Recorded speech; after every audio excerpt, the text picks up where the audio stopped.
Melbourne സിറ്റിയിൽ ആദ്യമായിട്ട് ഒറ്റയ്ക്ക് പോകുന്നതിൻ്റെ ഒരു എക്സൈറ്റ്മെൻറ്റ്. വീടിൻ്റെ പുറത്തിറങ്ങിയിട്ട് ഞാൻ അവിടെയുള്ള എല്ലാ സകലമായ വീടുകളും സ്കാൻ ചെയ്താണ് പോയത്. നല്ല ഭംഗിയുണ്ടായിരുന്നു ഈ ഒരു പ്ലേസും വെതറും ഒക്കെ.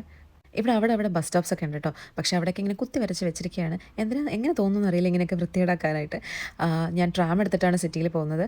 അപ്പോൾ ട്രാം വരാൻ വേണ്ടിയിട്ട് ഞാൻ ട്രാം സ്റ്റോപ്പിൽ വെയിറ്റ് ചെയ്തു. അപ്പോഴത്തേക്കും ട്രാം വന്നു. അങ്ങനെ ഞകത്തേക്ക് കയറി. നമ്മുടെ ഇവിടെ നാട്ടിലെ പോലെ ടിക്കറ്റ് എന്ന് പറയാനുള്ള ചേട്ടന്മാരൊന്നുമില്ല.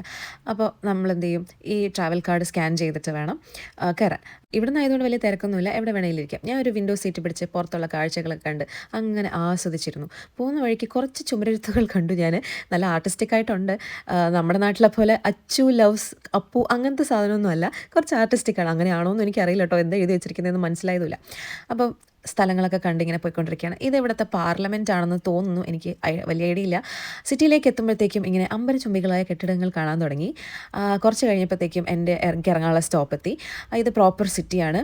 അപ്പോൾ സിറ്റിയും എന്താ പറയുക, നമ്മൾ ഔട്ട്സ്കേർട്സിൽ പോയാൽ അതൊരു ഭംഗി, സിറ്റിയിൽ പോയാൽ അത് വേറൊരു ഭംഗി തന്നെയാണ്. രാവിലെ ഓടിപ്പിടിച്ച് ഇറങ്ങിയത് കാരണം എനിക്കൊന്നും കഴിക്കാൻ പറ്റില്ല, നല്ല വിശപ്പുണ്ടായിരുന്നു.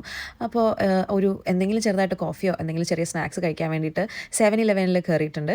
അപ്പോൾ എന്തൊക്കെയോ കുറേ സാധനങ്ങളുണ്ട്. പക്ഷേ ഇതൊക്കെ എനിക്ക് പഠിച്ച് വരാൻ ഒരുപാട് ടൈം ഉള്ളത് കാരണം എനിക്ക് ഏറ്റവും പരിചയമുള്ള കോഫിയും പിന്നെ ഒരു ന്യൂട്രല്ല ക്രോസോണും എടുത്തു. എന്നിട്ട് അതൊക്കെ കഴിച്ച് കഴിഞ്ഞതിന് ശേഷം സിറ്റി ജസ്റ്റായിട്ടൊന്ന് കറങ്ങാൻ വേണ്ടിയിട്ട് ഇറങ്ങി. അടിപൊളി സ്ഥലം കേട്ടോ, ഒരു രക്ഷയില്ല. ഫ്രണ്ട്സൊക്കെ ഉണ്ടെങ്കിൽ അടിച്ച് പൊളിക്കാൻ പറ്റിയൊരു സ്ഥലം തന്നെയാണ്. ഇതെന്ന് പറഞ്ഞാൽ ട്രാവലേഴ്സ് ബ്രിഡ്ജാണ്. ഇവിടെ ഇങ്ങനെ ഓരോ കൺട്രിയുടെ കാര്യങ്ങളൊക്കെ എഴുതിയിട്ടുണ്ട്. അപ്പോഴത്തേക്കും എന്താണെന്ന് നോക്കിയപ്പോൾ നമ്മുടെ ഇന്ത്യയും നമ്മുടെ മലയാളവും കേരളവും എന്നൊക്കെ എഴുതി വെച്ചിട്ടുണ്ട്. പിന്നെ അത് കഴിഞ്ഞിട്ട് ലഞ്ച് കഴിക്കാൻ പോയി. ഒരു ഇന്തോനേഷ്യൻ റെസ്റ്റോറൻറ്റിലാണ് പോയത്. എൻ്റെ കൂടെ ഉണ്ടായിരുന്നവർ ഇത് എന്തൊക്കെയോ പറയുന്നുണ്ടായിരുന്നു. പക്ഷേ എനിക്ക് ഏറ്റവും പരിചയമുള്ള നാസി ഗോറങ്ങാണ് പറഞ്ഞത്.